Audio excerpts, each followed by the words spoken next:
لا حول ولا قوة إلا بالله العلي العظيم. حسبنا الله ونعم الوكيل، نعم المولى ونعم النصير. أعوذ بالله من الشيطان الرجيم. بسم الله الرحمن الرحيم. الحمد لله الذي يؤمن الخائفين وينجي الصالحين ويزع المستكبرين ويهلك ملوكا ويستخلف آخرين. والصلاة والسلام على رسول ثقلين محبوب رب المشرقين والمغربين جد الحسن والحسين نبينا سيدنا أبي القاسم محمد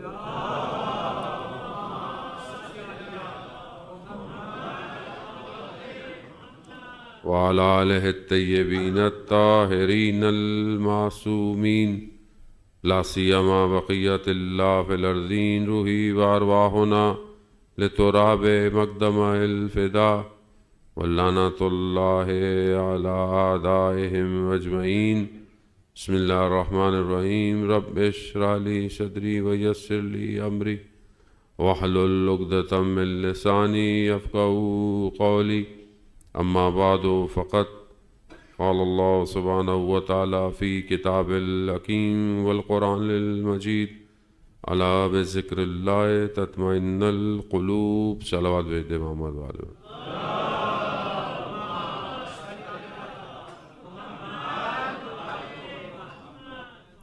عزیزان محترم، شب 21 رمضان المبارک اور شب شہادت مولا کائنات. سب سے پہلے امام زمانہ کی خدمت میں تسلیت اور تعزیت درج کرتے ہیں، اور اس کے بعد آپ تمام مومنین کی خدمت میں. یقیناً وہ جو دین کا ستون تھا، وہ جو عدالت کا سرچشمہ تھا، وہ جو خود حق تھا، وہ آج کے دن، آج کی رات اس دنیا سے جا رہا ہے. عدالت اور جتنی بھی معنی اسلام کی بقا کے تھے، وہ سب اسی ذات اور اسی ہستی کے اندر سمائے ہوئے تھے. آسان نہیں ہے یقیناً، ہمارے لیے تو شاید اس طرح نہیں ہو، لیکن اس دور میں، اس تاریخ میں مولا کائنات کا جانا اور اس کے بعد عالم اسلام پر مزید مشکلات کا آنا. آج بھی یقیناً حالات ویسے ہی ہیں، اور آج بھی دنیا اسی عدالت کا انتظار کر رہی ہے. عدالت، جسٹس کے حقیقی معنی یہی ہیں کہ جو چیز جہاں ہونی چاہیے اسے وہاں رکھا جائے. اور ہم بھی اپنی زندگی میں دیکھیں کہ کیا ہماری زندگی میں یہ عدالت قائم ہے یا نہیں ہے. کیا وجہ تھی کہ لوگ مولا کائنات کے ساتھ نہ چل پائے؟ کیا وجہ تھی؟ اس سے پہلے آپ دیکھیں، اس سے پہلے اتنی مشکلات ظاہری نہیں تھی. جیسے ہی مولا کائنات ظاہری خلافت سنبھالتے ہیں تو آپ دیکھیں کہ اندر مشکلات پیدا ہو جاتی ہیں. کیوں مشکلات پیدا ہو جاتی ہیں؟ کیونکہ امام علی حق اور عدالت کے امام تھے. امام جو بھی کام کو انجام دیتے تھے وہ سب رضائے الہی تھا. کوئی بھی اپنی مرضیاں نہیں تھیں اور ہو بھی نہیں سکتی تھیں، کیونکہ شب ہجرت امام نے اپنی مرضیوں کو خدا کی مرضیوں سے خرید لیا تھا. اپنی ہر چیز خداوند متعال کو بیچ کر پورا وجود جو تھا وہ الہی تھا. پورا وجود نظام الہی تھا. چاہے وہ عبادت ہو، چاہے وہ جنگ میں تلوار کا چلانا ہو، چاہے وہ صبح اٹھ کر فیصلے سنانے ہوں، چاہے گھر میں اپنی اولاد کی تربیت ہو. کوئی ایسا زاویہ نہیں ہے امیر المومنین کا جس میں کہیں کہ ہم اس کی اطاعت نہیں کر سکتے. جب قرآن واضح الفاظ میں یہ کہہ رہا ہو کہ اطیعوا اللہ اطیعوا رسول و اولو الامر منکم، اللہ کی اطاعت کرو اور جیسے خدا کی اطاعت کرتے ہو اسی طرح رسول کی اطاعت کرو، اور جیسے رسول کی اطاعت کرتے ہو اسی طرح اولو الامر کی اطاعت کرو۔ اب یہی ایک حصہ قرآن کی آیت کا اس بات پہ دلالت دیتا ہے کہ خدا جسے اولو الامر بنائے وہ معصوم ہوتا ہے، وہ خود وہ خطا نہیں کر سکتا، وہ غلطی کر ہی نہیں سکتا۔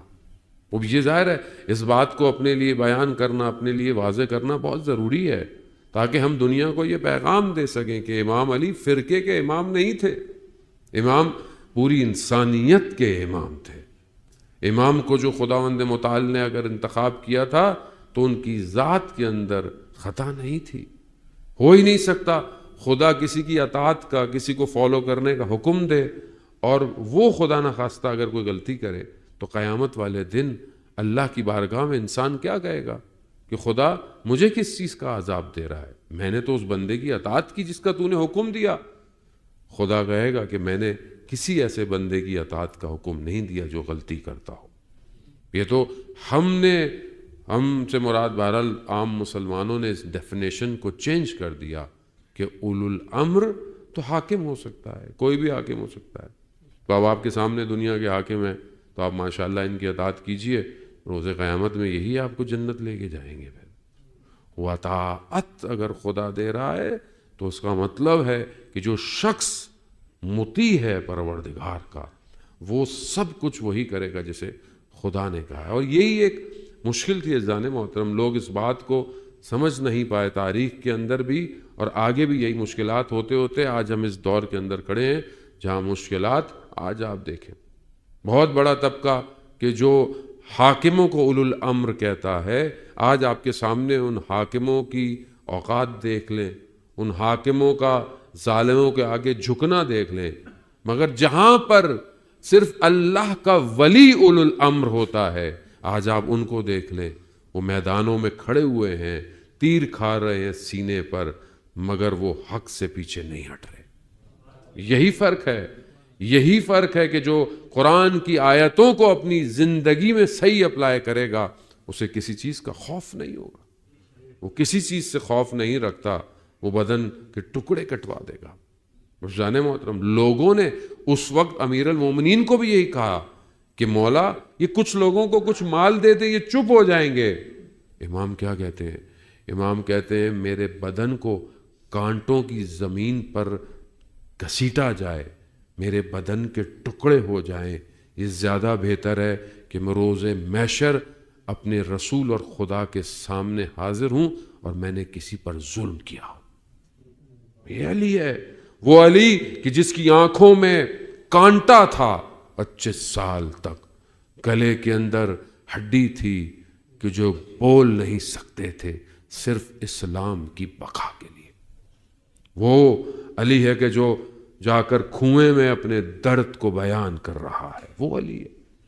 آج وہی علی ہم سے سوال کرتا ہے کہ کیا ہم امام کی اطاعت کر رہے ہیں کہ نہیں کر رہے؟ کیا ہم امام کی اطاعت کے لیے اپنی زندگی میں عدالت کو قائم کر رہے ہیں یا نہیں کر رہے؟ یا ہمیں بھی یہی خوف ہے، ہمیں بھی دنیا کا خوف ہے، ہم بھی اپنے خواہشات کے پیروکار ہیں؟ عزیزان موت، جو خواہشات کا، جو دنیا کا غلام ہے وہ علی کا پیروکار نہیں ہو سکتا، وہ علی کے راستے پر نہیں چل سکتا۔ آسان نہیں ہے علی کا راستہ، زبان سے نعرہ لگانا یقیناً آسان ہے، لیکن امام علی کی اطاعت کرنا آسان نہیں ہے۔ ابن عباس سے روایت ہے، شب کو نماز مغربین پڑھ کر ہم مسجد کوفہ سے باہر نکلے، ہم نے مولا کائنات کے پیچھے جانا شروع کیا، اندھیرا تھا، امام تھوڑا فاصلے پر تھے، امام مڑے، امام ہمارے قریب، ہم نے کہا کون ہو؟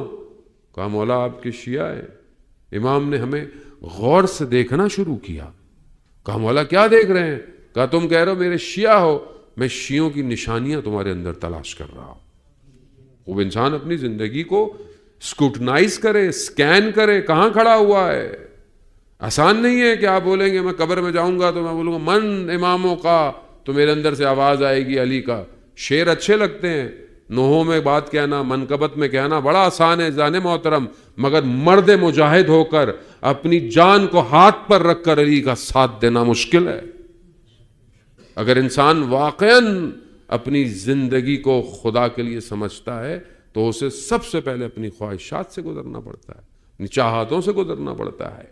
وہ آج آپ دیکھیں کون ہے کہ جو حرم کی حفاظت کر رہا ہے، کون ہے کہ جو آج دین کے پرچم کو لے کر کھڑا ہوا ہے، آج اسی امام کا فرزند غیبت کے پردے میں ہمارا انتظار کر رہا ہے، ہماری طرف دیکھ رہا ہے۔ کہ خدا نخواستہ ہم بھی تو ویسے نہیں ہو گئے جیسے کوفہ والے امام علی کے لیے ہو گئے تھے، کہ کتنے لوگوں نے امام کا ساتھ دیا، کتنے لوگ امام کا ساتھ دے پائے۔ عزیزان محترم، بہرحال ابھی بھی انسان زندہ ہے، حیات ہے، ابھی بھی اس کے پاس موقع ہے، لیکن وقت معلوم میں توبہ کا دروازہ بند ہو جائے گا۔ وقت معلوم میں کہ جس کا خدا نے لوگوں کو جب تک اجازت دی ہوئی ہے، امام کا ظہور ہو جائے گا، اس وقت آپشن نہیں ہوگا ہمارے پاس۔ آج بھی وہ فرزند علی غیبت کے پردے میں ہم سب کی طرف نگاہیں کیے ہوئے ہیں۔ تو بہرحال ہم اپنی زندگی کو امام کی سیرت کے مطابق گزاریں زان محترم۔ بہرحال وقت محدود ہے، شب شہادت بھی ہے، شب قدر بھی ہے، اعمال بھی آپ نے کرنے ہیں، لیکن بہرحال ایک تھوڑا سا حصہ ہم جو ہے وہ امام علی کی زندگی پر روشنی ڈالیں کہ امام کی عبادت کیسی عبادت تھی، امام کا گریہ کیسا گریہ تھا، امام کی مناجات کیسی مناجات تھی۔ کیا پورے سال میں کیا ہمارے پاس یہ پرسنٹیج ہے کہ ہم ویسی مناجات کریں؟ امام جیسا تو کوئی نہیں ہو سکتا، لیکن امام کی سیرت پہ تو انسان عمل کر سکتا ہے۔ پورے سال کے اندر مجھے شب قدر کے علاوہ کبھی کوئی فرصت، کبھی کوئی توفیق ملتی ہے کہ میں جو ہوں مناجات امیر المومنین پڑھوں؟ وہ مناجات کے جو امام جو ہے وہ خدا کی بارگاہ میں سرگوشی کر رہے ہیں۔ مناجات کے معنی کیا ہیں؟ نجوا کے ہیں، سرگوشی کے ہیں، یعنی آہستہ بات کرنے کے ہیں۔ دعا، مناجات، نطبہ تینوں ڈیفرنٹ کیٹیگری ہے۔ دعا مانگنا الگ ہے، دعائے جوشن کبیر ہے، دعائیں ہیں باقی آپ پڑھتے ہیں، آج کی رات آپ انشاءاللہ پڑھیں گے۔ دعا مانگنا الگ ہے، نطبہ چیخ اور پھکار ہے، چیخنا ہے، انسان وجود سے چیختا ہے۔ اینا بے دم مقتول بے کربلا، کہاں ہے جو کربلا کا بدلہ لے گا؟ وہ انسان چیختا ہے، اپنے وجود سے پکارتا ہے۔ مگر مناجات سرگوشی ہے، آہستہ ہے۔ مولا یا مولا، تو میرا مولا ہے، انا العبد، میں تیرا بندہ ہوں، تو میرا خالق ہے، میں تیری مخلوق ہوں، تو رازق ہے، میں مرزوق ہوں، تو سلطان ہے، میں سائل ہوں، تو عزیز ہے، میں ذلیل ہوں۔ وہ آپ مناجات کی کیفیت دیکھیں، انسان اس کی بارگاہ میں مولا کائنات کو دیکھے کہ جہاں سب اتنا مضبوط ہے، اتنی ہی خدا کی بارگاہ میں انکساری ہے، اتنی ہی خدا کی بارگاہ میں گری ہے۔ کیوں؟ کیونکہ رسول خدا نے خود فرمایا، علی خدا کو میرے اور آپ کے سوا کوئی نہیں پہچانتا۔ جتنی انسان کی معرفت ہوتی ہے اتنا ہی انسان جو ہے وہ خالق کو پہچانتا ہے، اور جتنا اس کو پہچانتا ہے اتنا اس کے بارگاہ میں بکھرتا چلا جاتا ہے۔ آپ اللہ کے ولیوں کو دیکھیں، رسول خدا حضرت محمد مصطفیٰ صلی اللہ علیہ وآلہ وسلم، اللہم صلی علی محمد۔ رسول خدا سے بہتر تو خدا کو کوئی نہیں پہچانتا تھا۔ جب خدا کہہ رہا ہے کہ میں چھپا ہوا خزانہ تھا، میں نے چاہا پہچانا جاؤں تو میں نے رسول خدا کے نور کو خلق کیا، یعنی اول خلقت جو ہے وہ خود پیغمبر کی ذات ہے۔ وہ نبی کہ جس کے لیے پروردگار کہہ رہا ہے میں نے نبی تمہارے لیے پوری کائنات کو خلق کیا ہے، تمہاری محبت میں خلق کیا ہے۔ وہ نبی کہ جس کو پروردگار رحمت للعالمین بنا رہا ہے، کہہ رہا ہے کہ اگر رحمت کو 100 حصوں میں تقسیم کیا جائے تو ایک حصہ پوری دنیا کو دیا اور 99 حصے میں نے اپنے حبیب کو دیے۔ وہ نبی خدا کی بارگاہ میں کیا کہہ رہا ہے؟ فقری فخری، میری محتاجی تیری بارگاہ میں افتخار ہے کہ میں تیرا محتاج ہوں، رب لا تکلنی الا نفسی طرفۃ عین ابدا، پروردگار مجھے پلک جھپکنے کے برابر بھی مجھے میرے حال پہ مت چھوڑ۔ اور آپ اس کو پہچاننا ضروری ہے۔ امام علی کو اگر پہچانتے ہیں تو امام علی کے خدا کو پہچانے کہ جس کی خاطر علی نے اگر جنگ میں ہے تو تلواریں چلائی ہیں، اور اگر خاموشی پہ آیا ہے تو گلے میں رسی بھی بندھوا لی ہے۔ وہ ایک یہودی جس نے امام کو مدینہ میں سالت میں دیکھا تو مسلمان ہو گیا۔ کہا کیوں؟ کہا میں علی کو جانتا ہوں کہ کس طرح یہ جنگوں میں لڑتا تھا، اگر آج یہ خاموش ہے تو اس کا مطلب ہے کہ اسی کا مذہب حق ہے۔ علی یہ ہے۔ کس کی خاطر امام علی قربانی دے رہا ہے؟ کس خدا کی خاطر یہ سب کر رہا ہے؟ کس خدا کی بارگاہ کی خاطر؟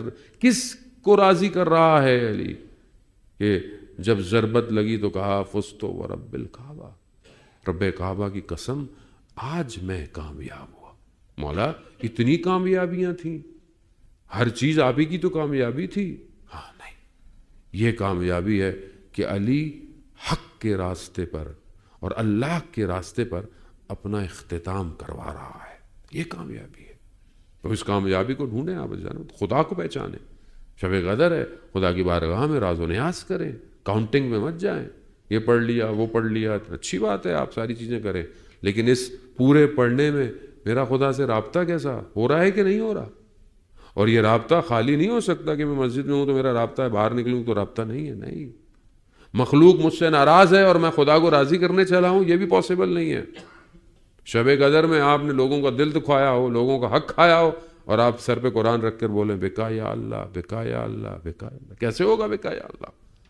جب آپ کوئی شخص آپ سے راضی نہیں ہے، کسی شخص کو آپ نے نقصان دیا ہوا ہے، کیسے ہو سکتا ہے؟ ہو ہی نہیں سکتا کہ انسان مخلوق کا شکر نہ کرے اور خالق کی بارگاہ میں شکر کرنے چلا جائے۔ خدا کو پہچانے عزیزان محترم، روز محشر اسی کی بارگاہ میں کھڑا ہونا ہے، کوئی نہیں ہوگا۔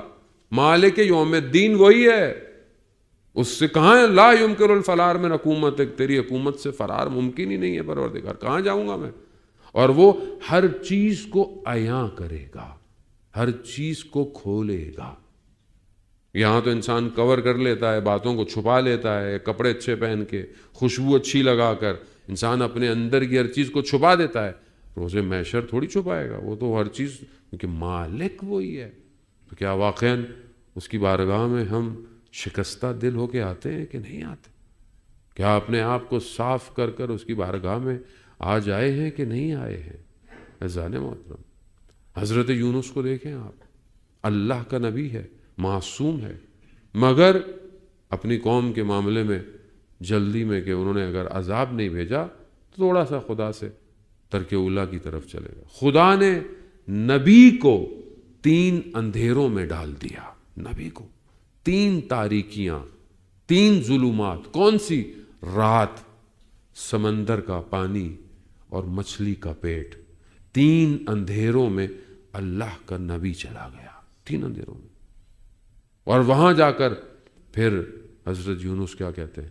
لا الہ الا انت سبحانک انی کنت من الظالمین، میں نے ظلم کیا ہے پروردگار، میں نے ظلم کیا۔ وہ تو نبی ہے، مطلب معصوم ہے، لیکن اس کے باوجود بھی اگر ذرا سا کچھ ہوا تو کس طرح خدا کی بارگاہ میں اپنے آپ کو گڑ گڑا رہے ہیں۔ عزیزان محترم، میں اپنی بات کر رہا ہوں، آپ مجھ سے بہتر ہے۔ میں اپنی زندگی میں کتنی راتوں سجدے میں گیا اور میں نے یہ کہا ہو لا الہ الا انت سبحانک انی کنت من الظالمین۔ کیا مجھ سے غلطی نہیں ہوتی؟ کیا میں کوتاہی نہیں کرتا؟ کیا میں کسی کا حق یا کسی پہ ظلم نہیں کرتا؟ ظلم کا مطلب کسی کو مارنا تھوڑی ہے صرف جا کر، اپنے اوپر ظلم کرنا، اپنی خواہشات کی پیروی کرنا، انسان ظلم کر رہا ہے اپنے اوپر، اپنے آپ کو نقصان دینا، گناہ کرنا، غیبت کرنا، آنکھوں سے گناہ کرنا، کانوں سے غلط سننا، خوب یہ ظلم ہے اپنے اوپر، کیونکہ یہ سب میرا نہیں ہے، اصل مالک وہ ہے اس کا۔ تو کیا میں اس کی اس نعمت پہ ظلم نہیں کر رہا؟ کہ جواب دینا پڑے گا۔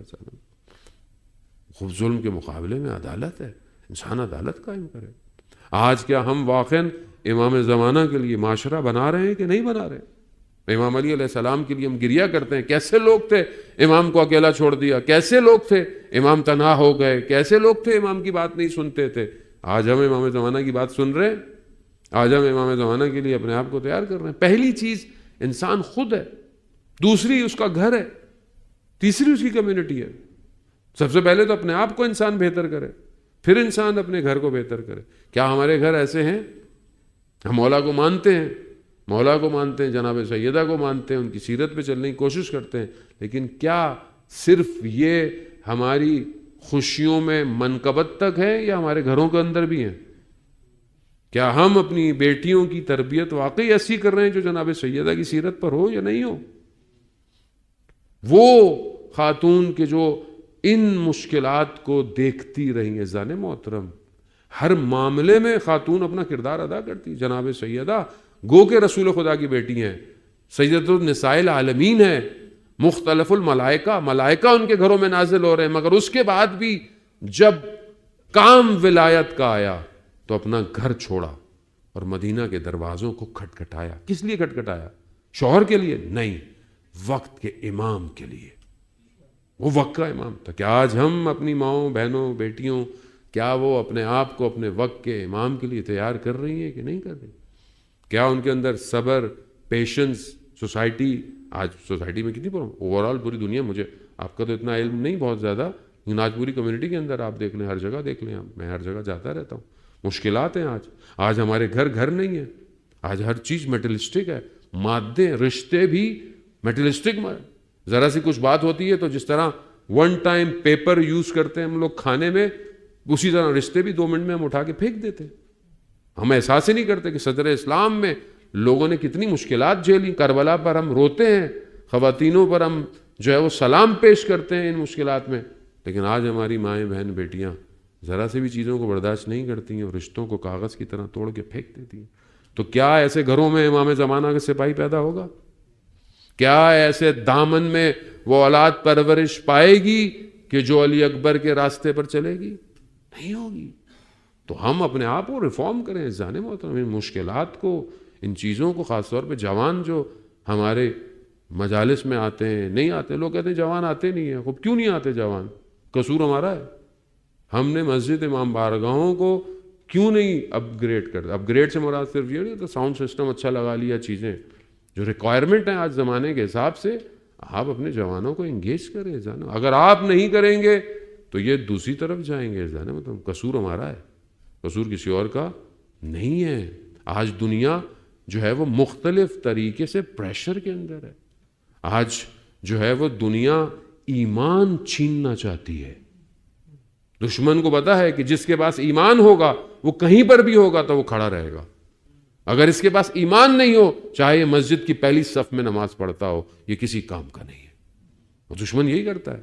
آج سوشل میڈیا، آج جتنے پلیٹ فارمز ہیں، آج چاہے آپ جتنی بھی چیزیں دیکھتے ہیں، یہ سب انسان کے اوپر اثر کرتی ہیں۔ آج آپ کے بچے باہر پڑھتے ہیں، بہرحال مختلف جگہوں پہ پڑھتے ہوں گے، لیکن کیا آپ نے اپنے گھر کو اتنا سٹرونگ بنایا ہوا ہے؟ جب جنگ ہوتی ہے تب تیاری نہیں کی جاتی، جب امن ہوتا ہے تب تیاری کی جاتی ہے۔ اور جب آپ امن میں ہیں تو آپ کو تیاری کرنی ہے۔ جب معاملہ سر سے اوپر چڑھ جائے، جب اولاد بگڑ جائے، معاشرہ خراب ہو جائے، پھر آپ اس کے بعد پریشان ہو گے، نہیں، یہ جانے مطلب پہلے کرنا چاہیے۔ ابھی بھی وقت ہے کہ انسان اپنے آپ کو بہتر کرے، اور ہر طرف ہے یہ جانے محترم۔ یہ شب قدر کی راتیں یہ سب سے زیادہ انسان کے اپنے تفکر کے لیے ہیں، اپنے آپ کو چیک کرنے کے لیے ہیں، ویئر آئی ایم اسٹینڈنگ، میں کہاں کھڑا ہوں۔ مولا کائنات کی خود وہ حدیث کے امام فرماتے ہیں کہ اگر تمہارا آج کا دن کل سے بہتر نہیں تو تم نقصان میں ہو، اور اگر آج کا دن تمہارا جو ہے وہ تباہی کی طرف جا رہا ہے تو اس سے بہتر ہے تم موت کی تمنا کرو۔ اگر تم تباہی کی طرف جا رہے ہو تو تم موت کی تمنا کرو۔ کیوں؟ کیونکہ نقصان میں جاؤ گے، پھر تم کچھ کر نہیں سکتے۔ تو کیا ہم ان حدیثوں کو یہاں سے سنتے ہیں، یہاں سے نکال لیتے یا اس کو اپنی زندگی میں لے کر آتے ہیں؟ اب آپ خود مولا کائنات اور جناب سیدہ کی زندگی دیکھ، بیسٹ ماڈل یہی ہے، بیسٹ گھر یہی ہے۔ قرآن کہہ رہا ہے کہ جس گھر کے اندر اللہ ذکر کو رفعت دے رہا ہے۔ مسجد نبوی میں جب یہ قرآن کی آیت نازل ہوئی تو ایک صحابی نے رسول خدا سے پوچھا، یا رسول اللہ یہ کن گھروں کی بات ہو رہی ہے؟ تو رسول خدا نے بتایا یہ انبیاء کے گھر ہیں۔ تو ایک صحابی نے اشارہ کیا اس گھر کی طرف، اس دروازے کی طرف جو صرف مسجد نبوی میں کھلتا تھا، وہ گھر کسی کا نہیں تھا، صرف جناب سیدہ کا گھر تھا۔ تو اس نے اشارہ کیا، کیا یہ گھر بھی اس میں شامل ہے؟ تو رسول خدا نے کہا یہ گھر ان سب گھروں میں افضل گھر ہے، یہ گھر ہے۔ تو یہ گھر بنا کیسے؟ یہ گھر کی ابتدا کیسے ہوئی ہے؟ سادگی کیسی ہے اس گھر کے اندر؟ چیزیں کیسی ہیں؟ شادی ہو، منقبت پڑھ لی، مولا علی کے ساتھ ہے زہرا کی شادی، لیکن اپنی گھر کے اندر نہ کہیں علی ہے نہ کہیں جناب سیدہ کی سیرت ہے۔ حضرت محترم اب کیسے روز محشر آپ جواب دیں گے؟ رسول خدا نے جب مولا کائنات سے پوچھا، علی آپ نے فاطمہ کو کیسا پایا؟ رسول خدا امام علی کیا فرماتے ہیں؟ یا رسول اللہ میں نے فاطمہ کو اللہ کی عبادت میں مددگار پایا۔ تو کیا آج کوئی جوان اپنے لیے اگر کوئی خاتون ڈھونڈ رہا ہے تو وہ اللہ کی عبادت میں مددگار ڈھونڈ رہا ہے یا کچھ اور ڈھونڈ رہا ہے؟ اصل پرابلم بیس کا پرابلم ہے، شروع کا پرابلم ہے کہ آپ ڈھونڈ کیا رہے ہو، آپ چاہتے کیا ہو۔ اصل جس کی ابتدائی ٹھیک نہ ہو تو اس کی انتہا کہاں ٹھیک ہوگی؟ عزیزان محترم خوب ہم مولا کے ماننے والے ہیں، ہم عزادار کے ماننے والے ہیں۔ ہم آپ اپنے ماں باپ کو دعائیں دیں، اپنے آباء و اجداد، اپنے بزرگوں کو جو یہاں آپ کے درمیان میں بیٹھے ہوئے ہیں کہ جنہوں نے آپ کے لیے اس عزاداری کو قائم رکھا، آپ تک یہ چیز پہنچائی ہے۔ آپ اگر مسجدوں کے اندر صفوں میں صرف بوڑھے نظر آئیں تو پھر جوانوں کو سوچنا چاہیے کہ وہ کیوں نہیں بات جوان آتے باہر مسجد میں، کیوں نہیں مسجدوں کی صفیں ان جوانوں سے بھری ہوئی؟ کیونکہ یہ بزرگ جہاں تک دین لا سکتے تھے لے آئے، اب آگے آپ کی ذمہ داری ہے۔ وہ جنریشن جو ابھی جوان ہے، وہ جنریشن چاہے وہ خواتین ہو چاہے وہ مرد ہو، اسی جنریشن کو امام زمانہ تک جانا ہے۔ تو امام زمانہ تک جانے کے لیے اگر کوئی شخص اپنے گھر کو مینیج نہیں کر سکتا، 2 لوگ 3 لوگ، تو وہ امام زمانہ کی حکومت میں کوئی ڈسٹرکٹ کو مینیج کرے گا؟ جس شخص کے اندر اتنی کیپیبلٹی نہیں کہ وہ گھر کے معاملات میں پیشنس اور صبر نہ دکھا سکے، وہ کل امام زمانہ کی حکومت میں کوئی صبر دکھائے گا؟ نہیں ہوگا۔ کیسے لوگ تھے امام کے ساتھ، کیسے لوگ تھے کربلا میں، کیسی ازواج تھیں کربلا کے اندر کہ جب زہیر ابن کین امام کا سن کر فیصلہ آئے، وہ زہیر کتنا فائنینشلی سٹرونگ آدمی تھا، بزنس مین تھا، دوسرے مسلک سے اس کا تعلق تھا، لیکن جب واپس آیا، جب امام نے بلایا اس کو اور واپس آیا تو اس کی زوجہ نے بولا کیا ہوا؟ جب اس نے بولا کہ مجھے جس بات کا ڈر تھا وہی ہوا، یعنی امام نے اگر مجھے بلا لیا تو میں پیچھے نہیں ہٹوں گا۔ تو کیسی خاتون تھی؟ کہا اس سے بہتر اور کیا ہو سکتا ہے؟ تو کیا آج کی خواتین مردوں کو وہ طاقت دے رہی ہیں کہ اگر امام زمانہ بلائیں اور آپ چلے جائیں؟ سوال ہے جانے محترم، ہم اتنے عرصے سے کیا کر رہے ہیں؟ ہم اتنے عرصے سے کیا ڈیولپ کر رہے ہیں؟ لوگ سوال کرتے ہیں مولانا ہم کیا کریں امام زمانہ کے لیے، ہم یہاں بیٹھ کر کیا کریں؟ بھائی آپ اپنے آپ کو صحیح کریں، آپ اپنے گھر کو اس قابل کریں کہ آپ سے جب کچھ مانگا جائے تو دیں۔ وہ 3 شرائط کہ جو میں نے پہلے بھی ایک جگہ بیٹھا ہوا تھا یہیں پہ عرض کی کہ وہ 3 شرائط کو جو امام حسین نے مکہ چھوڑتے ہوئے بیان کی تھی، وہ 3 شرائط ہر امام کے زمانے کے اندر ضروری ہیں۔ وہ 3 کنڈیشن اگر ہمارے پاس ہیں تو ہم اپنے امام کا ساتھ دے سکتے ہیں۔ امام حسین نے کیا فرمایا؟ کہا کہ اگر جو اپنے خون کا بذل دے سکتا ہے، خون کی قربانی دے سکتا ہے، پہلی شرط ہے۔ دوسری، جو لقاء اللہ چاہتا ہے، اللہ سے ملنا چاہتا ہے، اللہ سے ملاقات چاہتا ہے۔ تیسری، جو دنیا کو ترک کر سکتا ہے۔ 3 اگر شرائط تمہارے اندر ہیں تب امام نے کہا فَلْيَرْحَلْ، بس پھر تم کوچ کرو معنا ہمارے ساتھ۔ اگر تمہیں جان کا خوف ہے تو مت آؤ، تم خدا سے ملاقات نہیں چاہتے ہو مت آؤ، تم دنیا کو چھوڑ نہیں سکتے ہو مت آؤ۔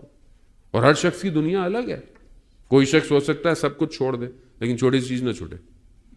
وہ مشہور واقعہ اصفہان کے سلطان کا کہ ایک درویش آیا، کہا چلو یہ اتنا بڑا گھر، اتنی بڑی یہ محل اور یہ وہ، چلو امام حسین کے پاس۔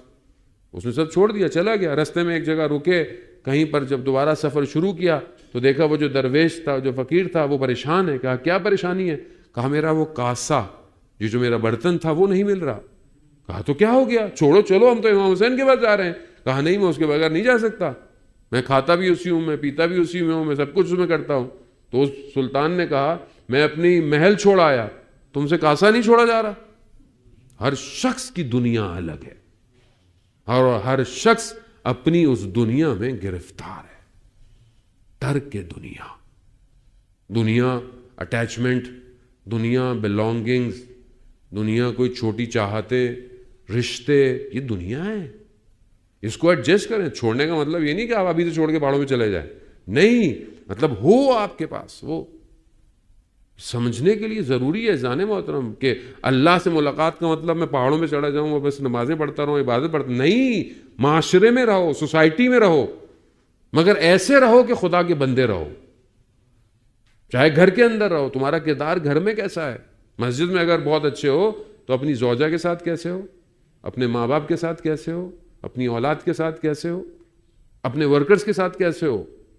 مسجد میں بہت اچھے ہو، مسجد میں سارے اچھے ہو، لیکن جو تمہارے پاس کام کرتے ہیں، تمہارے نیچے کام کرتے ہیں، ان کے ساتھ تمہارا رویہ کیسا ہے، تمہارا اخلاق کیسا ہے؟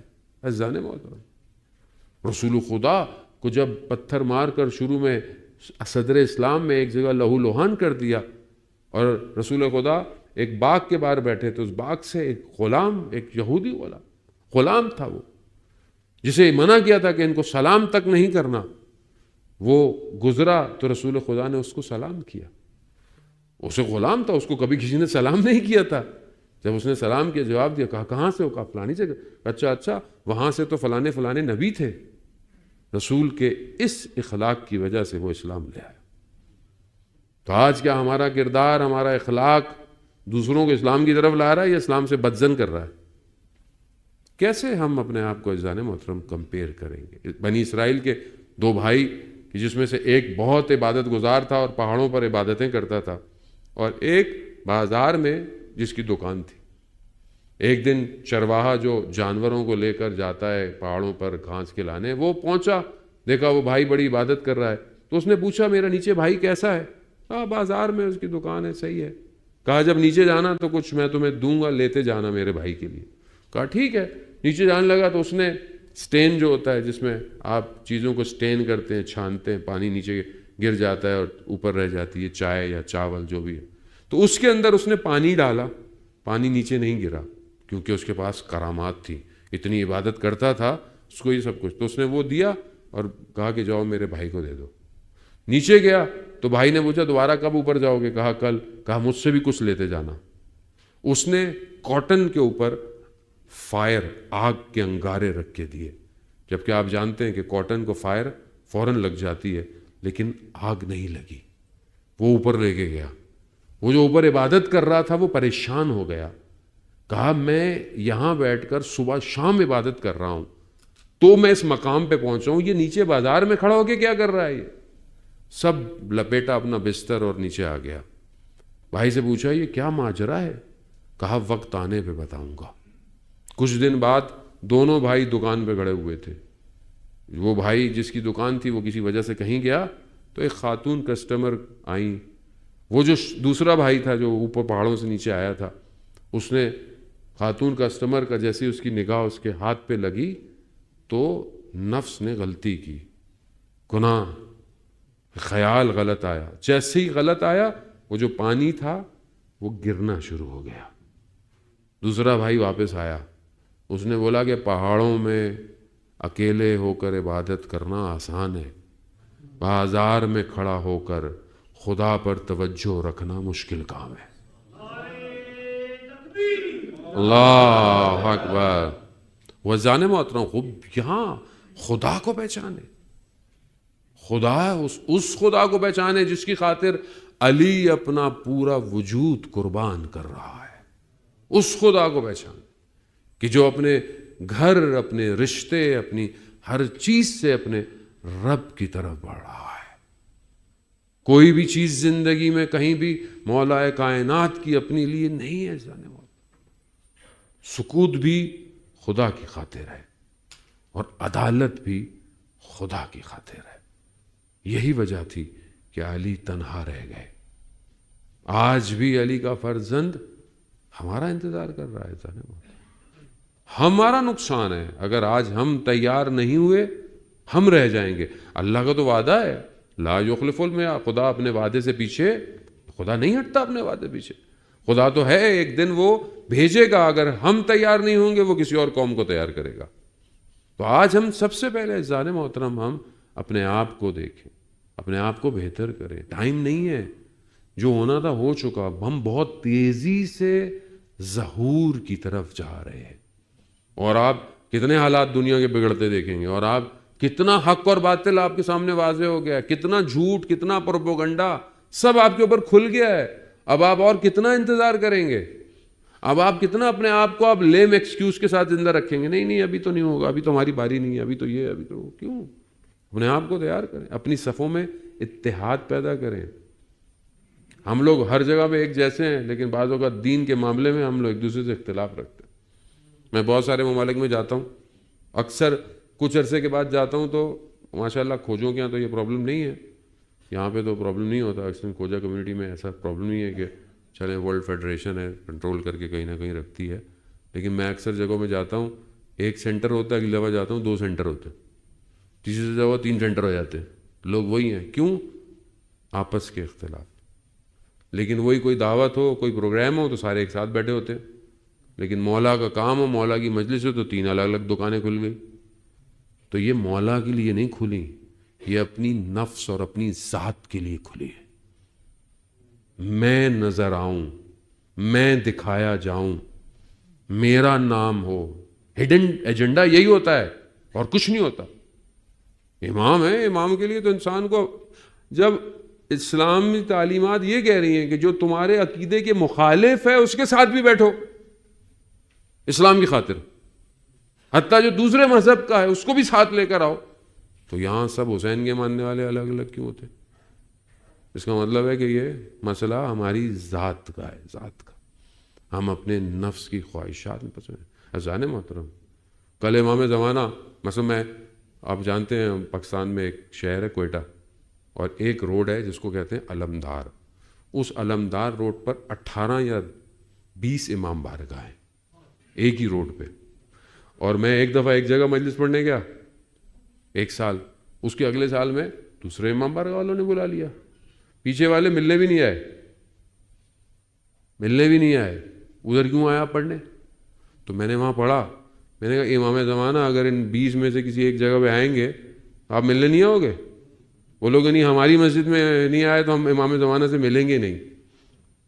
یہ کیا ہے؟ یہ کہ ہم امام کو نہیں پہچانے، ہم خدا کو نہیں پہچان رہے جانا، ہم اپنے نفس کی خواہشات میں گرفتار ہیں۔ مان لے اس بات کو، ایکسیپٹ کرے انسان۔ یہی انا پرستی ہر چیز کو برباد کرتی ہے، اور امام علی نے اسی کو توڑا ہے آ کے۔ امام نے دین کو کسی کی دکانداری بننے نہیں دی، دین کا کوئی ٹھیکیدار نہیں ہے۔ آئے لوگ اور امام کو کہتے ہیں کہ لا حکم الا للہ، اللہ کے سوا کسی کا حکم نہیں ہے۔ قرآن کی بات ہے، بات صحیح ہے، لیکن اللہ کا حکم بیان کون کرے گا؟ وہی جو اللہ کا نمائندہ ہے۔ لیکن امام کو اتنا ٹف ٹائم دیا کہ نیزوں پر قرآن اٹھا کے لے آئے، اور بے بصیرت لوگ یہ نہیں سمجھے کہ یہ ڈبے خالی ڈبے ہیں، اصل ناطق قرآن علی ہے، نہیں سمجھے، اور یہی وجہ ہوا کہ امام کو پیچھے ہٹنا پڑ گیا۔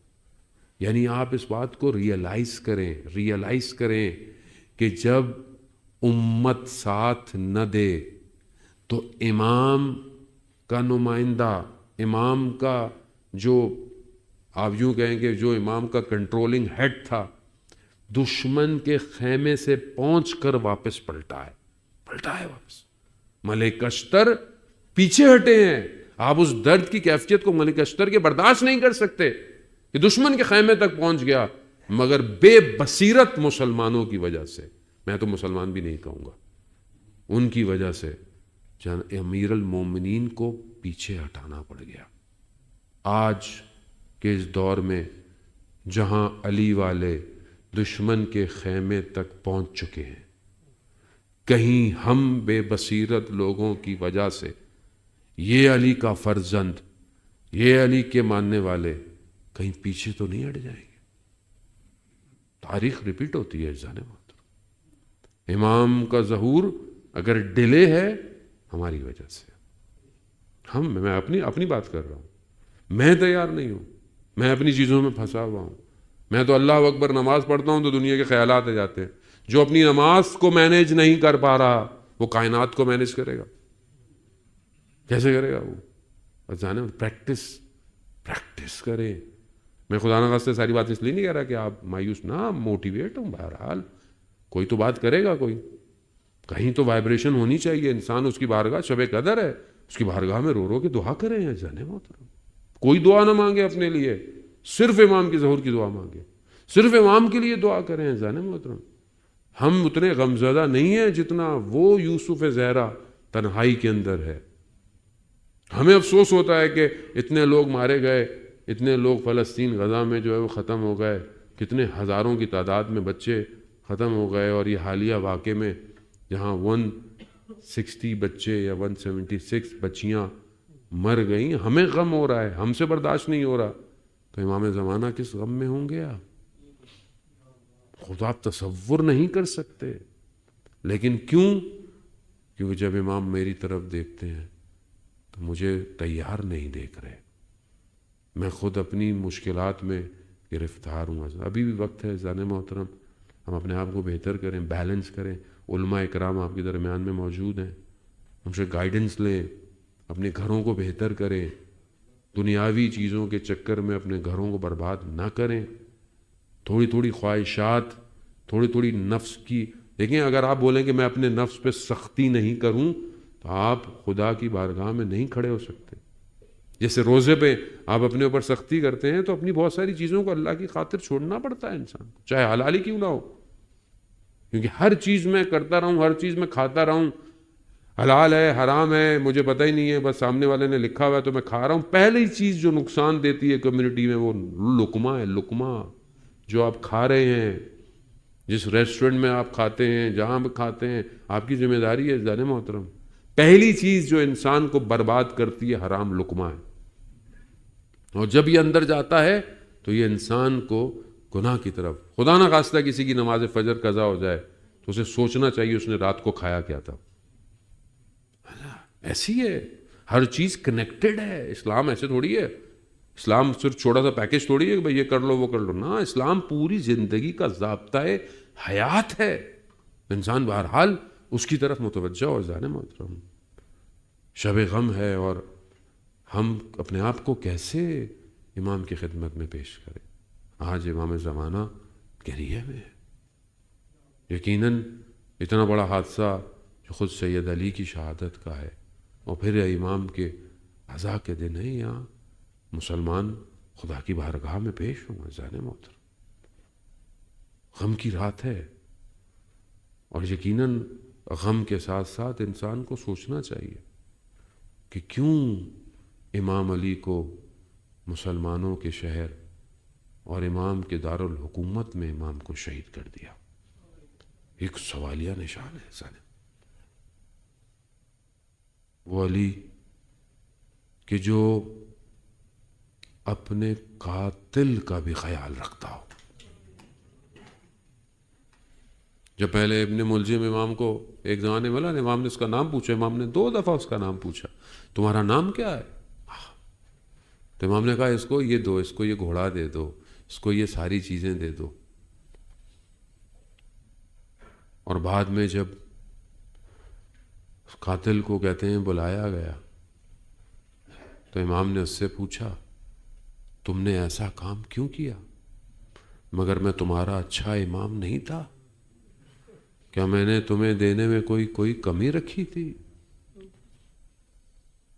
1000 جناب ام کلثوم گریہ کر رہی ہے.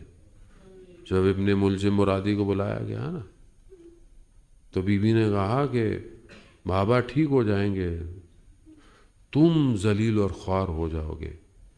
تو وہ کہتا ہے کہ میں نے 1000 دھرم کا زہر خریدا ہے اور اس تلوار میں لگا کر رکھا ہے کہ اگر یہ زہر پورے کوفہ کو دیا جاتا تو مر جاتا. پورے کوفہ کو دیا، ایسا زہر تھا. ہاں، آج کی شب جب طبیب کو بلایا، طبیب نے جب زخم کو دیکھا نا تو کہا امام حسن سے کہ بابا کو کہیں وصیت کر دیں. کہا اب یہ زخم ٹھیک نہیں ہو سکتا. ہاں ذرا آپ سوچیں کیا کیفیت ہوگی جناب زینب کی. بیٹی کو پتہ چل جائے کہ بابا جا رہے ہیں. طبیب نے کہا انہیں پانی مت دیجیے، اگر دیں تو ان کو دودھ دیجیے گا. یہ سننا تھا. یہ بات کوفہ میں پھیل گئی کہ امام کو دودھ صحیح کر سکتا ہے. اللہ اکبر. ایک خاتون جو بیوہ ہے، جس کے 4 یتیم بچے ہیں، مقاتل بیان کرتے ہیں، اس کے پاس صرف ایک اونٹ تھا جس سے وہ دودھ نکال کر دودھ بیچتی تھی اور اپنے بچوں کو پالتی تھی. کیا دیکھا؟ وہ خاتون دودھ لے کر آئی ہے. امام حسن نے کہا اے خاتون تو کیوں لائی ہے؟ تجھے تو خود ضرورت ہے. کہا میں نے دودھ نکالا، میں نے کہا کہ میں دودھ بیچوں، مگر میرے یہ یتیم بچے میرے پاس آئے. ماں ہم بھوکے رہ جائیں گے، ہمارا بابا علی اسے دودھ کی ضرورت ہے. میں قربان جاؤں کوفہ کے ان یتیم بچوں پر. ارے مولا آپ کے زمانے میں تو یہ یتیم بچے آپ کے لیے لے کر آ گئے، مگر لا یوم یومو کا عبداللہ، ارے آپ کا بیٹا ہوگا، دشت کربلا ہوگی اور ایک ننھی سی جان ہاتھ میں ہوگی. میرا مولا کہے گا یا قوم، اے قوم ترحمونی لا ترحمونی، اگر تم لم ترحمونی، اگر تم مجھ پر رحم نہیں کرتے تو اس بچے پر تو رحم کرو. مگر اس پر رحم نہیں کیا جائے گا. اس کی پیاس بجھائی جائے گی مگر تیر سے بجھائی جائے گی. ہاں امام نے اپنے بچوں کو بلایا اور اپنی وصیتیں کرنا شروع کر دی.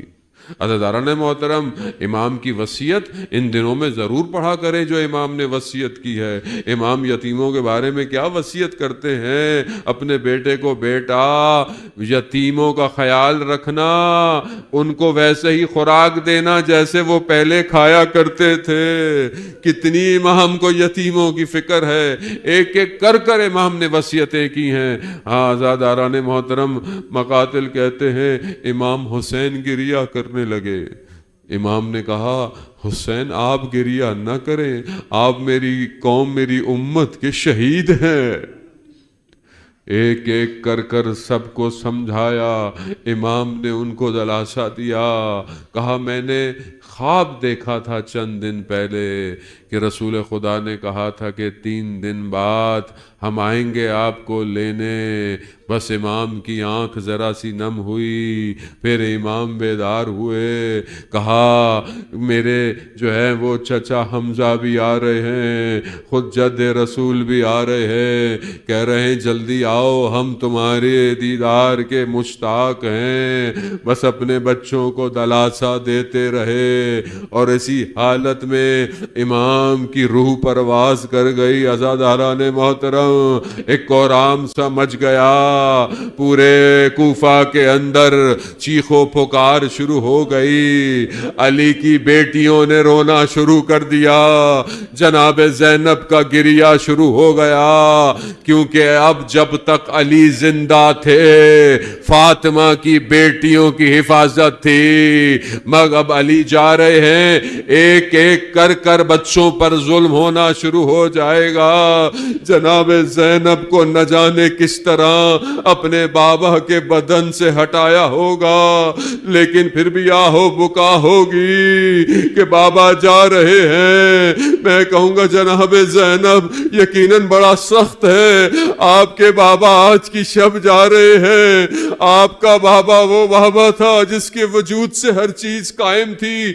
آپ کی ماں نے وصیت کی تھی علی میری قبر پر بیٹھنا مگر خیال رکھنا میرے بچے یتیم ہوں گے. ہاں جب تک علی تھے بچے بچے رہے. علی کے جانے کی دیر ہے. حسن کے کلیجے تشت میں آئیں گے. حسین کی گردن پر چھلیاں چلیں گی. زینب بغیر چادر کے کوفہ اور شام میں جانے والی ہے. میں کہوں گا جناب زینب آپ کو کسی نے زبردستی نہیں ہٹایا ہوگا. آپ گریہ کر رہی ہوں گی مگر روز عاشورا حسین کی چھوٹی سی بچی جو اپنے بابا کے بدن پر آنے کی کوشش کر رہی تھی اسے پیار سے نہیں ہٹایا.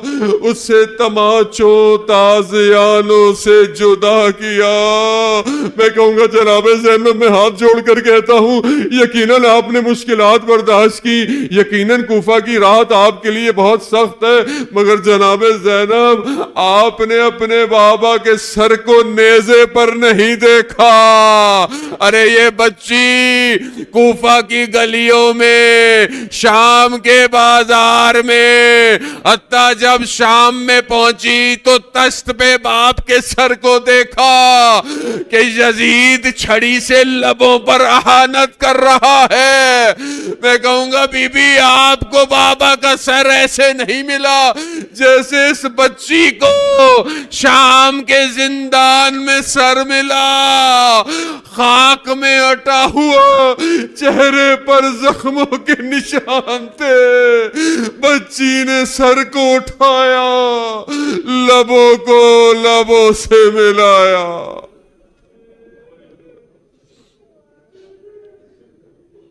الا لعنۃ اللہ علی القوم الظالمین وسیعلم الذین ظلموا ای منقلب ینقلبون. ماتم حسین. یا حسین.